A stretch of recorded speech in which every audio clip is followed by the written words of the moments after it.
Birth Story 18. Third time's a charm. Mom, she planned to use an epidural. Achieved childbirth vaginally with an epidural, IV fluids, and ephedrine. Baby number 3, Hayden, born October 18th, weighed 7 pounds, 8 ounces. Gestation, 38 weeks, 4 days. Labor, natural onset of labor that lasted 18 hours. AROM, she pushed for 25 minutes. Dear Hayden, your mom, like so many moms, went into false labor 2 times before her guest date on October 28th and was turned away from the hospital each time. But the third time labor started, it stayed. In the morning, your mom was having some Braxton Hicks contractions that she had been experiencing for weeks. On this day, they were hanging around with no end in sight. She said they were mild and inconvenient, but at 4:30 p.m., they became consistent and measurable contractions that were more obvious. By 8 p.m., the contractions were consistent at 10 minutes apart. She had already gone to the hospital 2 times and was sent home in prodromal labor. So she was scared they would stop again. When I arrived, your mom was very flushed. I cooled her down with a fan and cold cloths and gave her a relaxing massage. A movie played in the background to keep your mom distracted from the increasing contractions. I had your mom sit on the birthing ball, and every time a contraction would rise, she would fall back into my arms and let me comfort her. Between contractions, I continued to massage your mom and help her gather her strength for the next one. Your mom and I tried to walk around the house and keep moving while her labor progressed. At about 10:30 p.m., her contractions were 4 minutes apart, and she was having trouble talking. Your mom had the desire to head to the hospital and finally believed she was in real labor. It was very cold outside, so we bundled up and headed down the road to the hospital. When we got to the hospital, your mom was already pre-registered from her false labors. So they put us right into a room that you were going to be born in.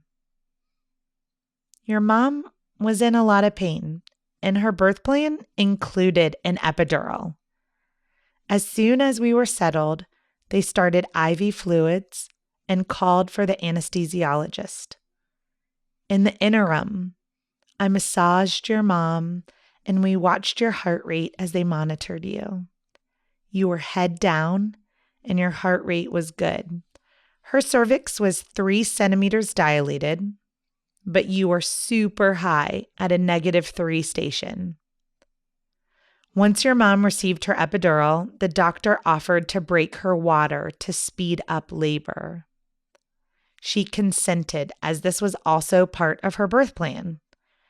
This was her 3rd birth, and she knew exactly what she wanted. At 1 a.m., she said she felt dizzy and weak, and her blood pressure dropped to 70/40, making her hypotensive. The room sounded with alarms. She was nauseous and pale during the whole ordeal. But I helped keep her calm and assured her she was safe. The nurse gave your mom more IV fluids and ephedrine to help get her blood pressure back up.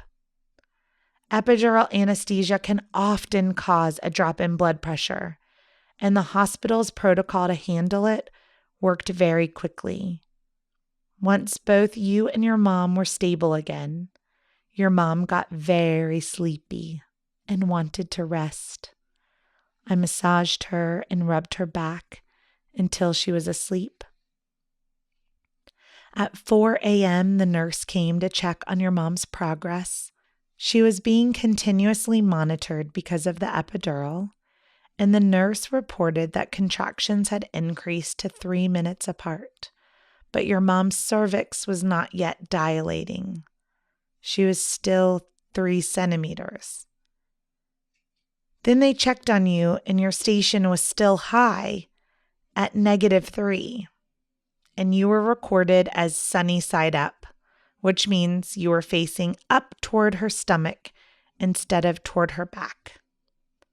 The nurse and I rolled her on both sides, alternating every 30 minutes. I squeezed her hips and put pressure on her sacrum and pelvis with each contraction to try and give you just a little more room to move. Your mom was able to fall back asleep while we rotated her through the night, an attempt to help you also rotate. At 9 a.m., your mom woke up feeling pressure. You had flipped over and were now facing down in the perfect birthing position. Your mom's cervix had dilated to 9 centimeters, and you were at a 0 station. Things were happening very quickly then. The doctor ordered for your mom to labor down and wait for that pressure to build or the urge to push. While she labored down and rested, I had a birthing bar brought in to help your mom whenever she decided to push. Soon, even with the epidural, your mom's contraction pain returned. She started to feel a burning sensation and the overwhelming urge to push around 10:30 a.m. I wrapped the rebozo around the birthing bar for your mom so that she could pull herself up to push with a contraction. At this point, the epidural was barely on board. Your mom's contractions were so painful that she was having trouble breathing correctly. So she had to put on an oxygen mask to make sure you were both getting enough oxygen and to help her breathe more deeply. She was scared. I looked into your mom's eyes because she had started to cry. And I told her, you were almost here. I told her the pain was almost gone and that she just needed to breathe during the resting period and hold her breath and push through the contractions. The next thing I knew, she ripped off the oxygen mask, grabbed the rebozo, and pulled herself up to push. I could see the top of your head. 2 more pushes, and you were born at 10:55 a.m. Once you took your first breath, the nurse cut your umbilical cord and placed you on your mom's chest. Your placenta delivered 10 minutes later with minimal bleeding. Your mom received Pitocin in her IV for this last stage of labor. We were all crying, Hayden. You weighed in at 7 pounds, 8 ounces, and you nursed right away. Much love, your doula, Heidi. Birth affirmation.